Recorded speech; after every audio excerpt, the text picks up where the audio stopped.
and did, dip his little sweet butt in the tea to make the tea. Then they squeeze Don Lemon's little sweet butt when his white husband isn't around, and add lemon to it. And he had sugar from Van Jones, and he cries a few tears in it to add a little unique character to the tea. Mm-hmm. So, they push this stuff too. See that narrative they do. Uh-huh. You got to think, like, they're trying to get Trump still for inciting a riot in D.C. What did he do? He told all these people to come and demonstrate, right? Mm-hmm. Well, the First Amendment, for those who've never read it, says you have a right that shall not be abridged to assemble and petition for redress of grievance. That means you have a demonstration, and the petition doesn't have to be in writing. It's been the law for 240 years. It can be by protest. You have a right to assemble, to petition, protest for redress of grievance. In other words, you got a problem you want fixed. That's all they did. Now, it's been long the law that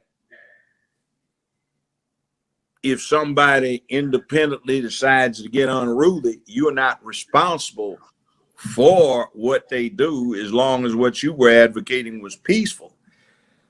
But on the other hand, look at Maxine Waters to show you there's an agenda. She actually was out advocating for people to spit on somebody with a MAGA hat. If they had support Trump bumper sticker, break out the car windows, turn the things over, get unruly and burn stuff up. That actually is incitement of violence, which is in fact criminal. Now, they don't go after her. They just have this thing on Trump. Now, I don't particularly like Trump, but I'm not against him. I did not vote for that damn fool that they had running against him. That racist dog, what I heard the first time in 1972 when I was doing an intern thing at a DC think tank, when he was out there with James O. Eastland, John B. Stennis, Faubus came in from Arkansas. That's the fool who said they'd never integrate the Little Rock High School. It was hurtful to hear you talk about the reputations of two United States senators who built their reputations and career on the segregation of race in this country. And it was not only that, but you also worked with them to oppose busing. They had Wallace there, who was wheeled in, and they had Byrd, former Grand Dragon of the Klan, and they were talking about this young man who had a stupid looking ducktail like he was back in the 1950s, was the last true yellow dog Dixiecrat. And they were talking about Joe Biden, who got up there, and when the speech he gave, I mean, I was really offended. I heard it right outside the state capitol building in Dover, which was a rundown, ransacked old house, 250 years old. And he said, Negro children are like roaches. If they're allowed to integrate the schools, they will infest them and they will never be gotten out. Negro. Who said that? Joe Biden said that? Yeah, I heard it. Wow.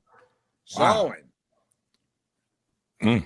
He said Negroes were animals and they turned the streets into jungles. And he and Senator Eastland had a plan where they could put all of these Negro animals in zoos.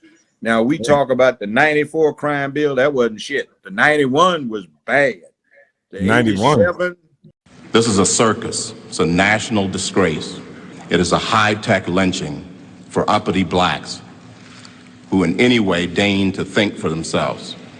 And it is a message that unless you kowtow to an old order, you will be lynched, destroyed, caricatured by a committee of the U.S. Senate rather than hung from a tree. Was really bad. The 81 was the one where one rock got you 5 years, which due to some other stuff Biden and Stennis and Eastland did.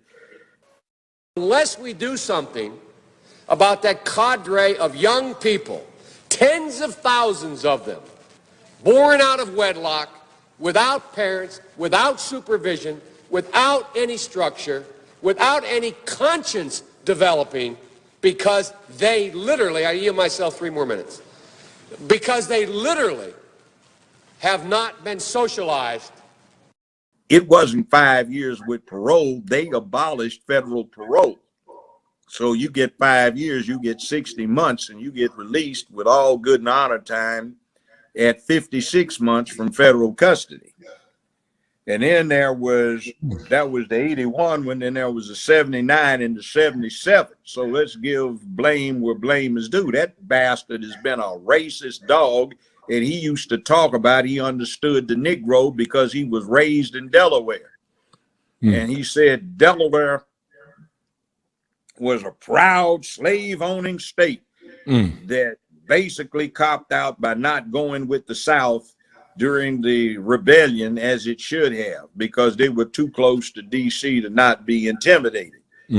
So I listened to this racist dog. I kept up with him because I was practicing criminal law, and federal criminal trials became almost a lynch thing because of what is allowed. By the way,